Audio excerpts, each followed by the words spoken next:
bandeko na ngai mingi tokanisaka eke bilembo yango asuka yesu alobaki ezaka banzala na bagere te kasi bosoto mingi surtout na kati ya lingomba. Mbote na bino bonso bana maluango na bisika bozwami tosili kokota libela na émission na biso masolo ya kati oyo ezali wana mpona kosembola biso na bino nzela pamba te ebale etengama bongo mpo ezangaki bongo molakisi nzela kasi émission masolo ya kati ezali wana mpona kolakisa biso esika wape esengeli kotia likolo to esika wape esengeli kotia te nde yango mokolo mwa lelo tobombeli bino thème oyo tokolobelela oyo etali bongo basali banzambe mpe masenginya mingi na lopoto balobi ete les serviteurs de Dieu et leur combat. Nayango nazali obenga moko te to yambi deko o ezali penza invité principal la biso Ephraim Kasonga oyo tokokota penza mozindo pona kolobela mingi na oyo etali bongo bitumba biye bikoyela kabongo na basali banzambe. Nayango ndeko Ephraim mbote na yo. Mbote ndeko Aline mbote pe na bandeko nyonso bazolanda biso na bazantene ya RTOPH topesi bino banso mbote tikete mobu moye mozala sembe na mabota mabio. Ndeko Ephraim lelo tokolobelela oyo etali bongo bitumba oyo kozalaka bongo na basali banzambe. Siko tuningi koyeba Ephraim mosali ya nzambe aza penza nani? Matondo mingi na motuna ndeko Aline mosali na nzambe ndenge nanu terme oyo tolobeli mosali ya nzambe. Avant en premièrement de tobana lopoto serviteur de Dieu mosali ya nzambe. C'est-à-dire eza moto moko o nzambe apesi mission kati na mabele. Parce que en réalité nzambe alingi a sauver mokili na masumu. Parce que tant moto asumuka na kati ya jardin d'Eden mabele et bebaka ezwaka malédiction nzambe lobi na Adam boy. Abi parce que tu as écouté les paroles de ta femme, la terre sera maudite à cause de toi. Wana na Genèse ne bandela. Lokola yo ki maloba ya mwasi na yo mabele nyonso elakela mi mabe likolo na yo. Alors maintenant, tant mabele elakela mi mabe, c'est-à-dire l'esprit o ezali ko batela zamba et komi na kanda. L'esprit o ezali ko batela mai et komi na kanda. L'esprit o ezali ko batela mopepe et komi na kanda. C'est-à-dire que na toutes les dimensions, na 4 lois ya nature ezaki na problème ekotaki lokola trouble. Pourquoi? Parce qu'il y a eu malédiction. Ezaneti par exemple ndako ezali na courant. Ba pare nyonso na kati ndako wana ezosala na courant. Mais imaginez-vous courant bakati. Télévision etombokeli okolo ndako. Radio etombokeli yo. Téléphone etombokeli yo. Réchaud soko ezali na plaque chauffante etombokeli yo. Bas ampoule banane pourquoi? Parce que courant ezalité, moyen on va fonctionner ezate. C'est ça la malédiction. Et koti et détruit toutes les dimensions ya vie. Omoni nzamba ebisi mobali. Abi parce que tu as écouté les paroles de ta femme. La terre sera maudite à cause de toi. Nomoni ma Bible lobi ke mabele botaki ba sende. Ba guion, ba pointe oyo oronyata etobolio lokolo ozoki. Malade ye, ba problème nyonso ane ye. Ndomoni ke nzambe po abikisa moto nzambe alingi abikisa line akotindela ye moto lokola yo nzambe moko tango aye po sauver toute l'humanité asali nini akomi moto aye pe lokola moto. Jean chapitre 3 verset 16 Bible le dit Dieu a tant aimé le monde il a donné son fils. Donc nzambe moko aye kokoma mwana aye ko bikisa mokili.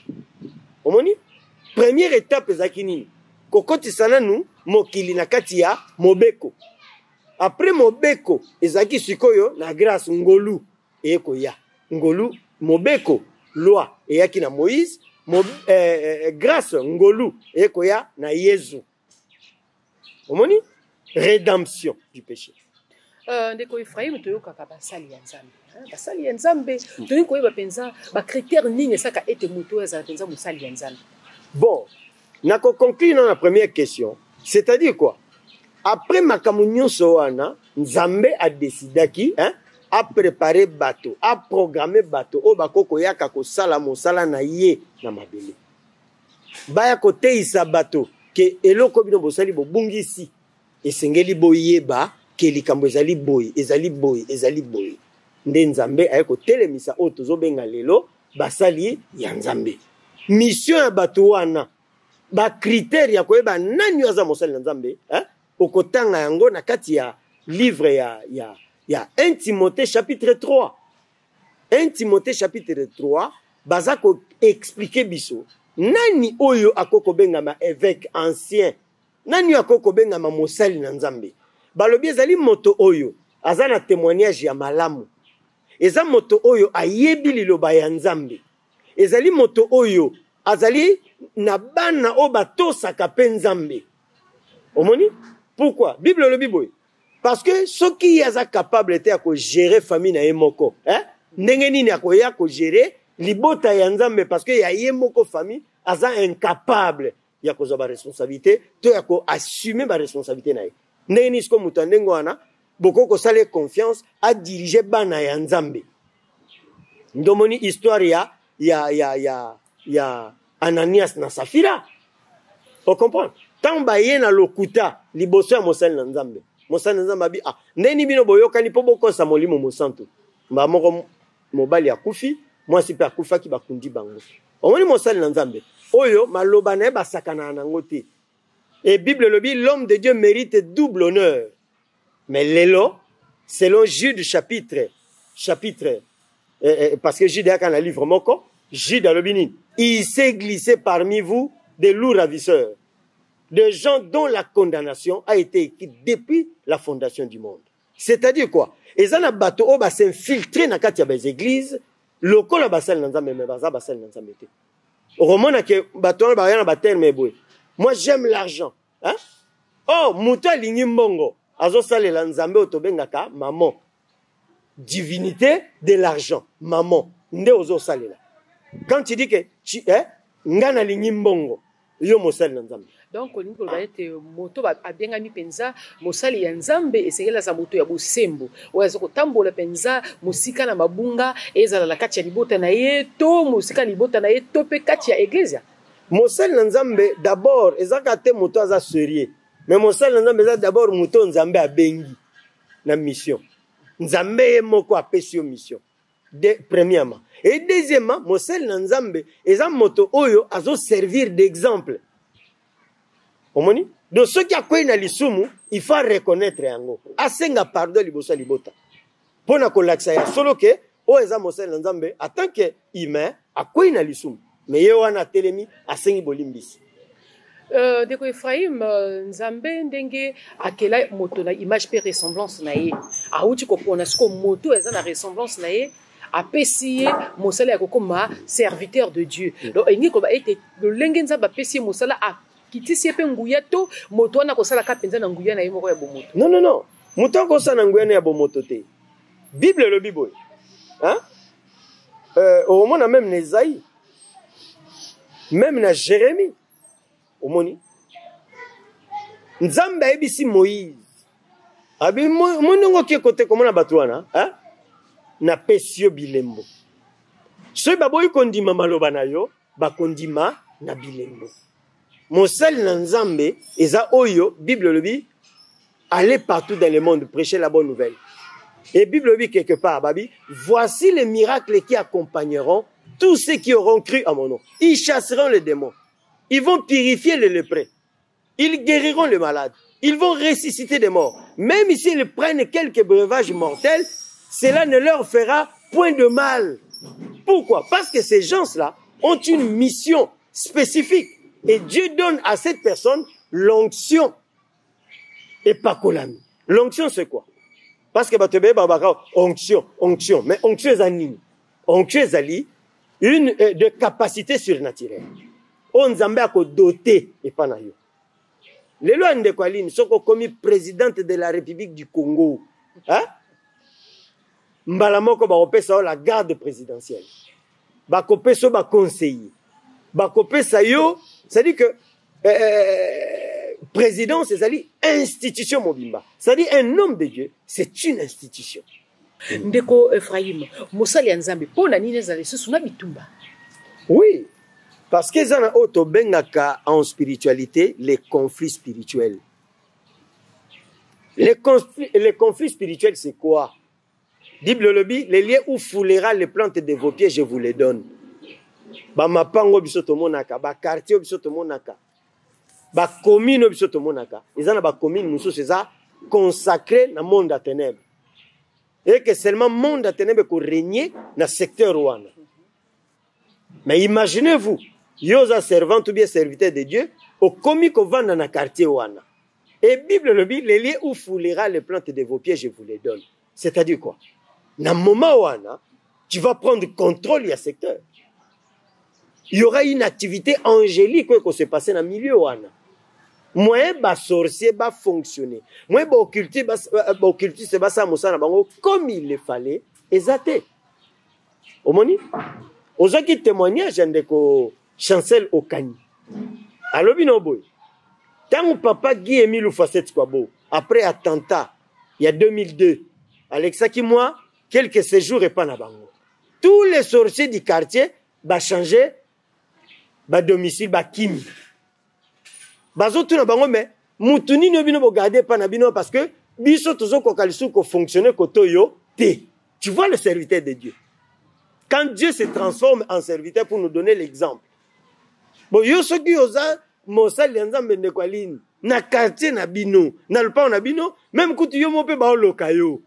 No c'est que tu n'es pas un serviteur de Dieu digne d'être appelé de ce nom. Vous comprenez? Pourquoi? Parce que l'onction qui est sur toi va te protéger de toute forme d'attaque. Bible Binine. Revêtez les armes de Dieu afin que vous soyez protégés contre tous les traits enflammés de l'ennemi. Bon mi batte là. Bon là ta bibundelinio so yanzambe po bo mi batte là. Hein? Na ba flèche nyonso ya moto o satana kotinde la bino. Omoni ndeko. Soko tangi siko na Ephésiens chapitre 6 à partir verset 11 bazo ko pesa ba détail ya ba armes wana. Babi casque du salut. Hein?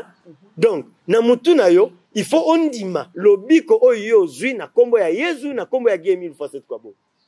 Ndeko Ephraim outi koloba ate serviteur nzambe lolinga zo tambola penza kati ya kubanga nzambe azana nguye nzambe pe olobi pe lisusu ezali bongo ba yinito monde de ténèbres bazali wana pona ko attaquer donc a olobi te soki mundimi penza c'est serviteur de Dieu aza ko tambola mbili donc non so satana ko sala na ye ekosimba ye ça dit que ça oyeba même pas ndengo za wana so ba si ba empoisonner même 4 ou 5 fois mais ceux qui osa intègre oyeba même pas que ba empoisonner Job ezakini. Hein? Parce que faut battre comprendre makam. Job ezali exemple biblique on nzambe apesi na biso. Qu'on comprendre que un serviteur de Dieu peut aussi être tenté, mis à l'épreuve. Parce que c'était Dieu qui avait mis Job à l'épreuve.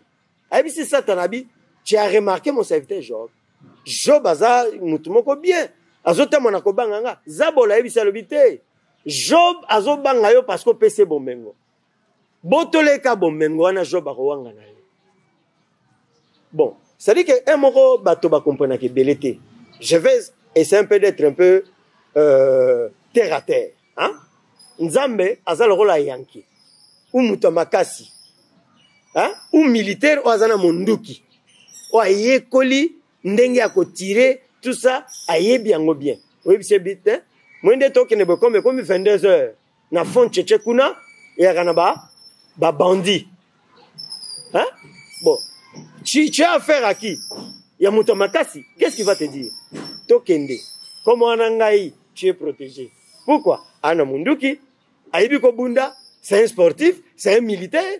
Donc c'est-à-dire que c'est quelqu'un qui connaît yé azali programmé pour na ko suki saka ba pomba ya ba pomba.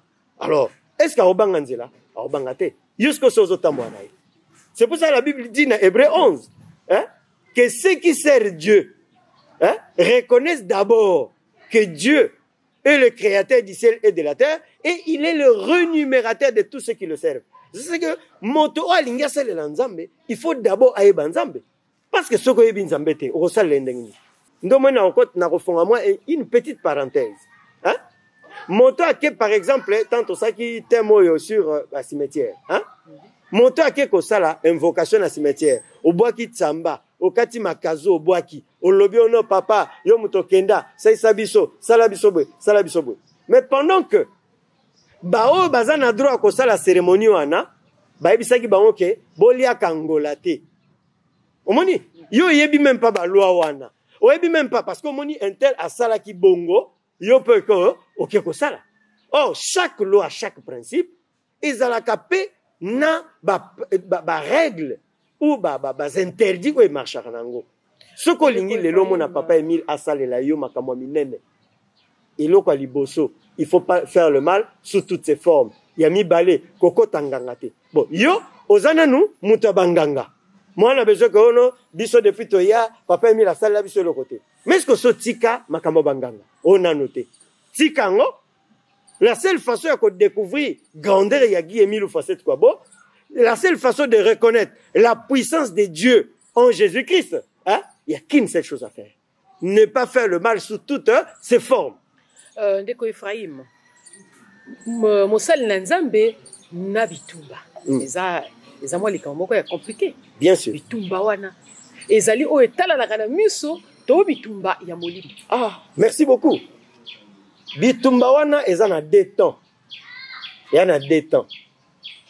Premièrement, eza spirituel. Les combats spirituels. Nous avons dit que la première des choses, c'est le conflit spirituel. Mais le conflit spirituel, ils ont se manifesté à quel niveau? Dans Romains chapitre 7 à partir du verset 23, Babila Joboé.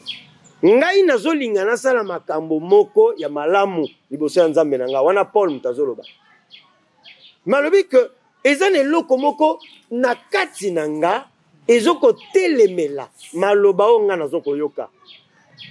Et yango loi wana ekomi kocha contre-temps entre loi o baza kote yanga na oyo ezakati nanga imoko. Est-ce que vous comprenez? Donc, la première partie ezana nous combat spirituel. Le combat spirituel, ndomoni na lobina Ephésiens 6, revêtez les armes de Dieu. Pourquoi? Parce que, babi, casque du salut, ceinture de vérité, chaussure qui est les ailes de l'évangile, bouclier de la foi, hein? Bouclier. Hein? Oyo, mon ami, toi, vous n'avez pas épée. Parce que vous avez un épée. Vous avez un bouclier. Vous avez des foi na biso. Est-ce que vous comprenez? Ceinture de vérité. Pourquoi la parole de Dieu qui est l'épée de l'esprit? Non? Un serviteur de Dieu doit marcher avec ces armes-là. Bon, si toi, serviteur de Dieu, tu ne dis pas la vérité, hein? Tu ne peux pas. Oui, merci. Partie il y a spirituel ndio nati ko expliquer yo que bako ko attaquer yo, hein, bako ko attaquer yo na partie spirituelle. Mais si ko eko se manifester peu physiquement. Total a des fois ba film ya ba karashika, ba film na ba télé, ba film spirituel. Yo moni moi si mo kabimi na se balé. Abimi na mai, sirène, a posséder nzoto, il y a sœur moko en Christ et il y a frère moko en Christ. Mais l'objectif est zanine. C'est que faire tomber cet homme de Dieu là dans le péché pour que Nzambe a désavoué, Nzambe a boyaye, a boakaye. Et maintenant, nous devons que serviteur de Dieu a zappé tenté physiquement. Bako tindelope mutambongo na église. Omoni? Mais pour na yo ozala corrompi na mbongo na ye. Combien de pasteurs ba boto la bango lelo ba église ba sa wana baso landangai na batambongo. Papa na ayaki lokola mutambongo un partenaire à soutenir l'église. 5 ans plus tard papa wana yo pasteur comme Monica zo soutenir mingi. On nommé diacre. A commis diacre. Après diacre, on nommé ce qui n'a ni tout ça, a commis évangéliste ou bien pasteur. Après, combien m'tapé ça en bongo? Combien m'tazo fouta loyer église? Combien m'tasoma ki ba instrument, hein, sonorisation église? Combien m'tasoma ki ba géco? Combien m'tasali ke récipicé besoin? Hein? Ceux qui a décidé comme ceux que yo pasteur au en église wana. On va changer ni. Est-ce que vous comprenez? Ça aussi ce sont des tentations, des occultistes qu'on envoie dans nos églises. Oh, il y a un esprit, il y a pédophilie, homosexualité, et continue dans l'église. Et comme il y a une course au pouvoir dans l'église. Tout ça, c'est quoi? C'est le diable. Oh, il a s'infiltrer dans l'église. Mais un homme de Dieu doit faire un effort de résister. Bibobi, résister au diable et il fuira loin de vous. Jésus-Christ a dit, le prince de ce monde est venu vers moi, mais il n'a rien trouvé de lui chez moi. Qu'est-ce qu'il n'avait pas trouvé? Akuti Ekobo et pas Yezouta. Akuti Moïbi et pas Yezouta. Akuti Lokuta et pas Yezouta. Akuti Yezou, Azaki toujours na zèle, Azaki toujours na chaussure. Il y a courage à côté évangile.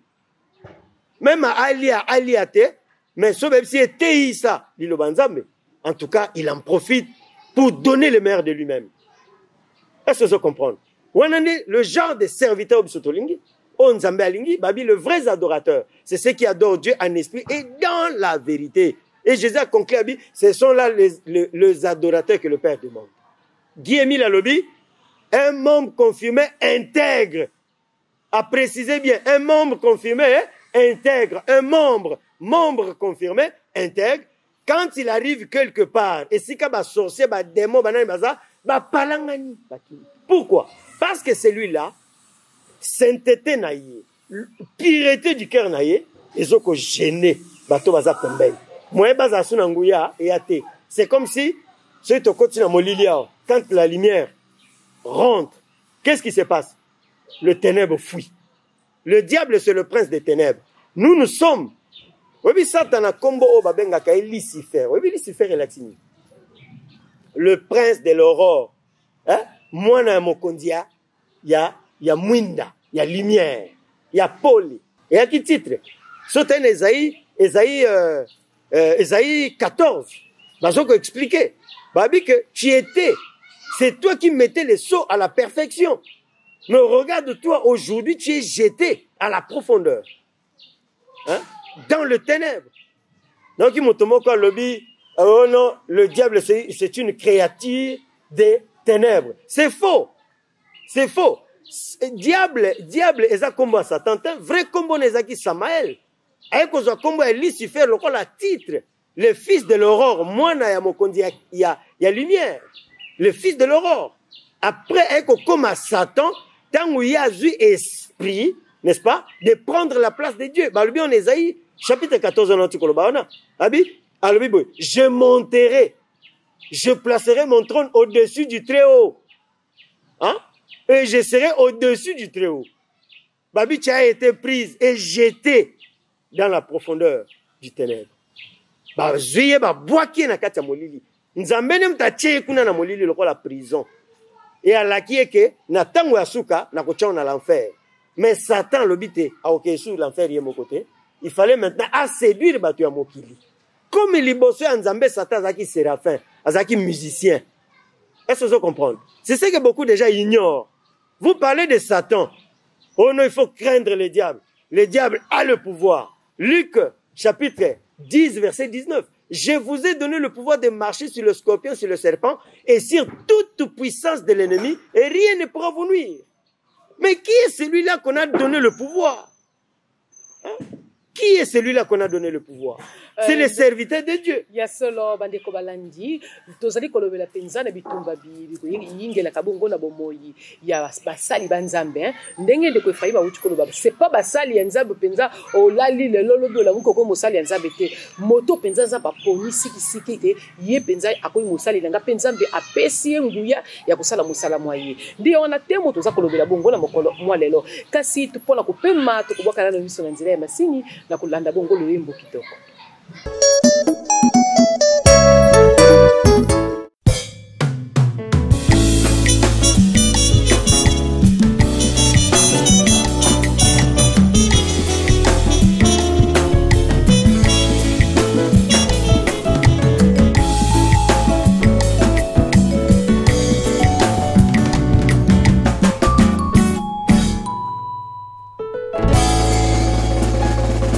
Tondele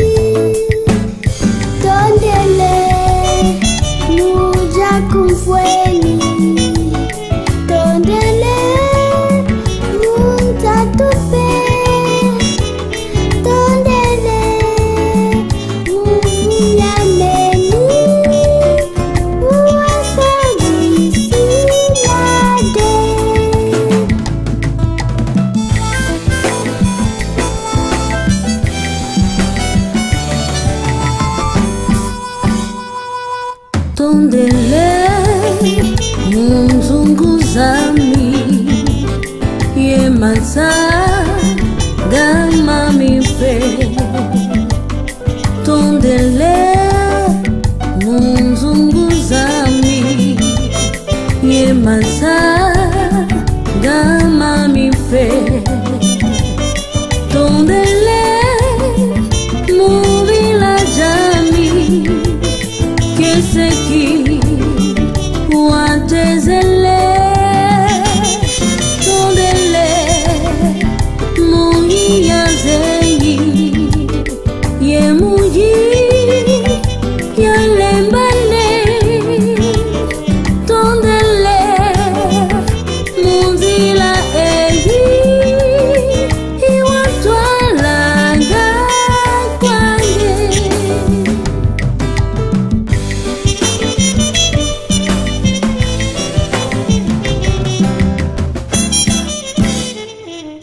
tondele mumvula pamba vulavo yanokene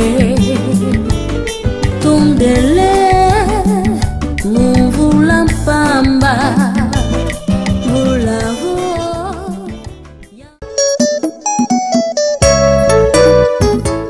ya solo totondi bongo nzela ya masini mpona miziki kitoko tozali se kolanda bongo émission na biso masolo ya kati na kati ya temo toza kolobela bitumba biye bikoyingelaka bongo na mosali mpenza ya nzambe pa oyo toyebi oyo alali alamuki akomi mosali ya nzambe te me kasi oyo nzambe mpenza aponi yango ndeko efraim tolingi koyeba na molili to na monde de ténèbre bamonaka mosali ya nzambe ndenge nini mosali na nzambe na monde ya ténèbre zwa par exemple bato bavandi na parce que biso pe tokota ba place wana na nganda place bateka bangi omela bangi après na kati ya nganda bomela bangi bovandi wana bomela bino la police ekoti wana l'esprit que ba mettre fin na ba nganda o bateka bangi.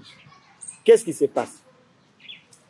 Ils ont des bandades oya ko matamir amati oya ko kima ya gauche akei o pe ba bikeno.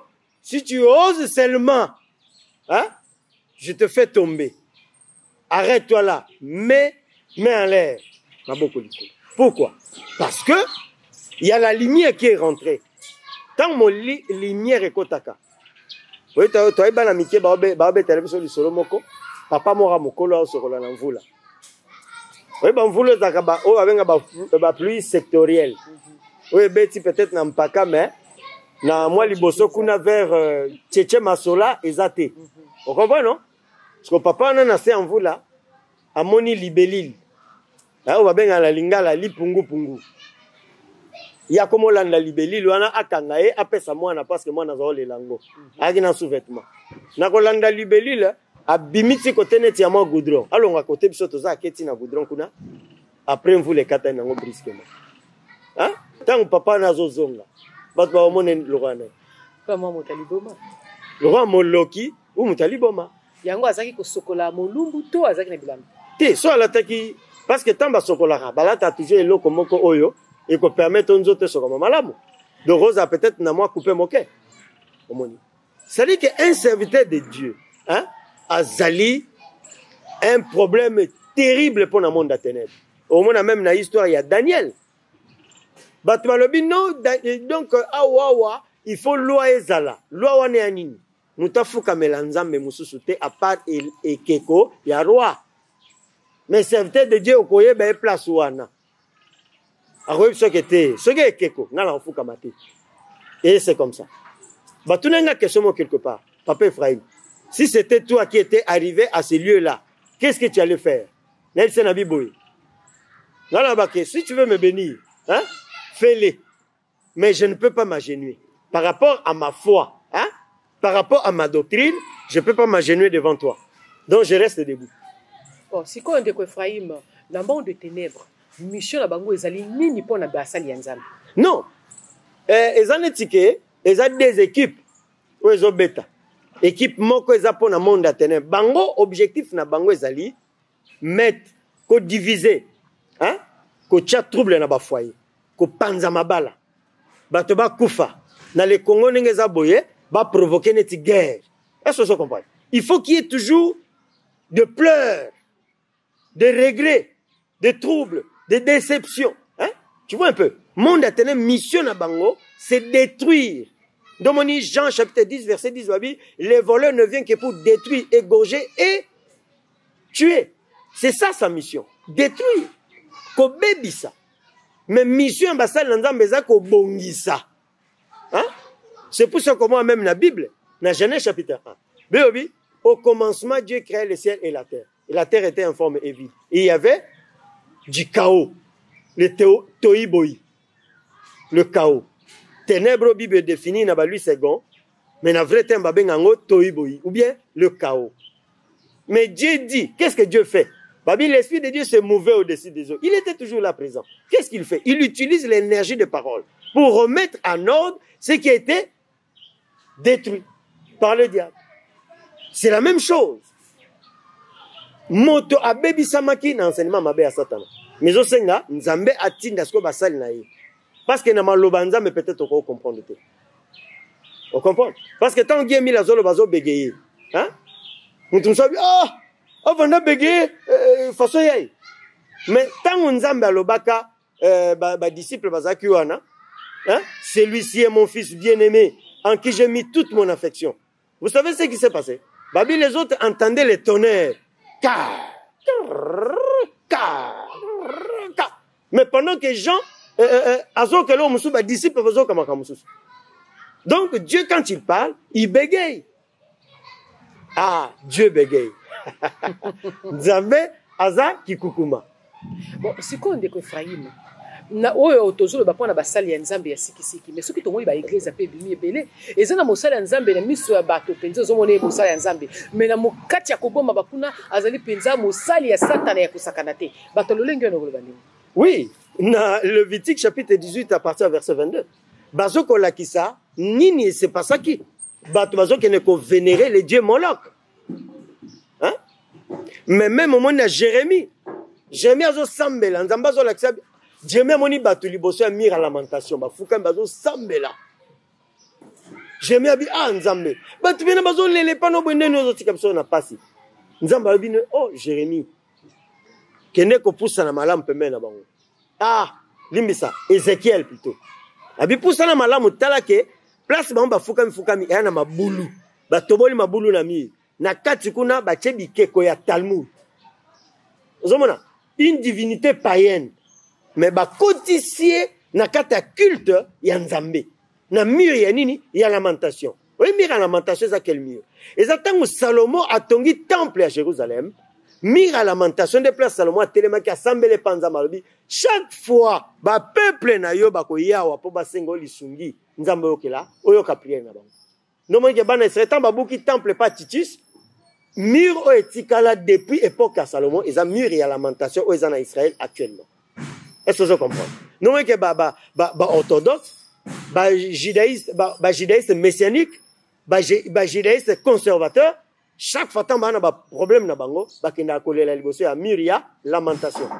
Mais nous passé le temps pour rien. Parce que les lots, Jérusalem, il y a Sika. Et c'est qui dit? Wapi. Jérusalem, il y a Sika, ça a pinde quoi. Na? Ne place sengeli tokende siko ko recueillir ko se recueillir liboso ya nzambe ko lela ba pasi na biso. Non, biso ba misuso yo ba pesi responsabilité à ko préparer terrain wana. Webi elo biso tozo sala.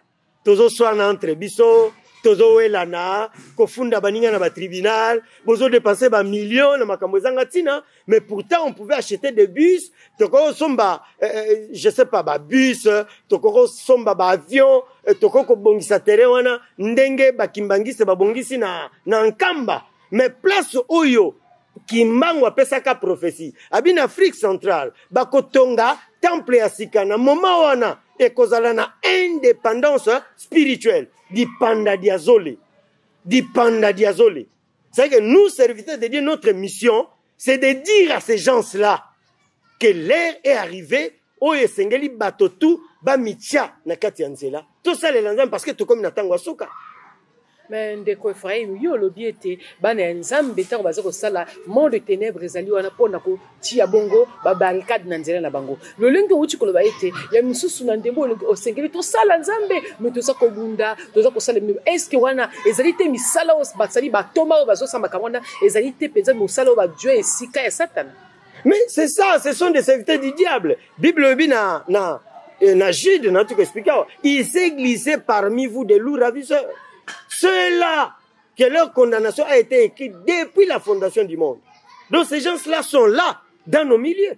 Pasteurs, prophètes, évangélistes, membres confirmés, membres de l'OPH, nanani, nanana. Ils sont là. Protocole, tout ça. Nakati ya bitumba ya musali ya nzambe. Nzambe siko azalaka wapi? Tango batoma ya satana bazali wana na kobwaka mabanga penza na basali ya nzambe siko ye moko nzambe azalaka siko wapi? Non mais Bible le bénit. L'Éternel Dieu est derrière les paroles de ses serviteurs pour les affirmer. Il est là avec nous. Mais Dieu n'agit pas par force. Dieu ne règne pas par force. Mais Dieu règne dans la paix. Alors Bible, je viens devant ta porte. Apocalypse 20. Je frappe. Si quelqu'un entend ma voix et ouvre la porte, je rentrerai. Mais imaginez-vous, j'entends mais je n'ouvre pas ma porte. Est-ce qu'il va rentrer? Non. Biso basali na nzambe. Mission na biso eza ko tiela basali ya satana bakal. Bango pe azotiela biso bakal. Bango pe de leur côté, bazo sala mission na bango, ba tiela biso pe bakal. Alors, biso comme nous combattons avec notre victoire parce que notre Dieu est le tout-puissant, le roi des rois, le seigneur des seigneurs, le maître des temps et des circonstances, nous sommes toujours victorieux. Il y a selon de Ephraim, tongi koyeba sikoyo, est-ce que c'est possible dans mosali ya nzambe à éviter bitumba na monde des ténèbres? C'est possible. Parce que celle ta prière na yo kaka. Ils ont déjà tourment dans le monde des ténèbres. Et comment maintenant éviter? La Bible ne nous dit pas d'éviter. La Bible ne nous demande pas de fuir. Mais la Bible dit résister. Donc, un homme de Dieu doit être résistant. Mais dans cette résistance, il y a une loi qu'on appelle la loi de non-résistance. La loi de la grâce. C'est-à-dire quoi? Tout mon combat, c'est pas moi qui combats. Paul dit ceci. Si je vis, ce n'est plus moi qui vis, mais c'est le Christ qui vit en moi. C'est-à-dire que c'est le Christ qui est en toi. C'est Guy Emilou Facette Kobo qui est en toi. C'est lui qui fait tout. C'est lui qui agit. C'est lui qui combat à ta place. Et Exode chapitre 14, verset 14, la Bible dit ceci. Gardez silence. L'Éternel combattra pour vous. Vous faites quoi? Gardez silence. Tant mère kabona kande, moi Israël moko bazwaka banini po ba pepa mai. Non, c'était Dieu qui avait agi. Donc un serviteur de Dieu n'a pas besoin. Son seul problème, son seul devoir, c'est d'être en règle avec son Dieu. D'être intègre avec son Dieu. Et le reste, c'est Dieu qui le règle. C'est pas nous qui combattons, mais c'est le Christ qui est en nous, qui combattons, qui combat plutôt. Biso teneto bundaka. Mais à Christ, oza katina biso, nde abundaka, bona biso, nde kwali. Yesolo bandeko balandi tokomi kokoma penza na suka ya émission na biso tolobi ete toza kolobela bongo na oyo etali bitumba ya bana ya nzambe po ete na ndembo tokomi oyo mboka eza penza koningana bana ya nzambe oyo ezali koloba ngana za komona boye ngana za kosentir boye donc makabo komi penza ya mbilinga ndi yango toponi penza thème oyo pona kokolisa bongo bondimi ya bana ya nzambe tolandi na bozindo lolenge ndeko Ephraim uti koloba siko ndeko Ephraim tongi koyeba sikoyo na oyo etali bana ya nzambe sikoyo bo bandimi kosalela nzambe mbili lite ya nini kopesa bango ya suka pona balonga bitumba oyo ezali ko sala mabongo na mboka na monde de ténèbres. Conseil kamoko topesa ezali ezali na 1 Timothée chapitre 6 à partir du verset 12. Et puis ezali lisusu na Ephésiens chapitre 6. Babi, nous n'avons pas à lutter contre la chair et le sang, mais nous avons à lutter contre les princes des ténèbres, les principautés, les princes du monde des ténèbres. C'est-à-dire que nous n'avons pas à lutter contre la chair. C'est-à-dire que ceux qui ne sont micro azo bundisanga, ils ont été ndana posa bundisanga. Mais ça molimo oyo ezo salakati na ye ndezo bundisanga. Alors, maintenant pour qu'on se protéger contre Babylone, la première des choses, il faut combattre. 1 Timothée chapitre 6 verset 12. Combat le bon combat de la foi. C'est-à-dire que garde ta foi, peu importe ce qui t'arrive. C'est ça. Et deuxièmement, porter toutes les armes de Dieu. Toujours, Ephésiens 6. Moi, na nzambe, zala na vérité na munoko na yo. Zala na esengo ya kosala nzambe ondimeli. Tambola na kobanga nzambe. Sika oyo bomo kanda pona wana nzambe. Babiloko nyonso wana eza poison pona foi na yo. Somoni ndoki ayo komo banga yeba ke okomi faible déjà. Il faut tant yo za place wana ndoki azali, il faut abanga yo. Ah, mais pourquoi tu es libre litama Zabolo? Yo pena Mutamaka, c'est le grand architecte de l'univers. Lucifer. Le véritable Samaël. Hein? Yoka Arobani. Abino, bisonyo sotozo zela. Tant le roi des rois koya. Hein? Pas sinangeza yawana. Ndene ko zonga en Apocalypse chapitre 12 ou bien chapitre 17 babi, le diable revient avec une grande colère, chercher qui dévorer. Pourquoi? Parce qu'il sait très bien qu'il a très peu de temps. Zabola zoko zonga na kanda makasi lokola ntambwe o azaliko konguluma perzo lukanani akoboma pona nini poete ayebi etazana tango mo que le diable a très peu de temps. C'est pour ça qu'il est tenté de travailler à l'arrache-pied. Biso pe bana na nzambe to travailler to sala musala nzambe to évangéliser to banga bandoki te to banga ba magicien te tant mutazu problème biso nde bana nzambe to kena bato liboso ko soutenir bango. Mais pourquoi tu as monde à ténèbres tout ça? C'est parce que pour s'échapper à la loi du karma, il faut pratiquer la loi de l'amour. C'est pour ça qu'ils veulent pratiquer l'amour pour couvrir, non pas enlever, mais couvrir tous les mal qu'ils sont en train de faire si c'est plus tard. Mais sous Kanabango, ils en font.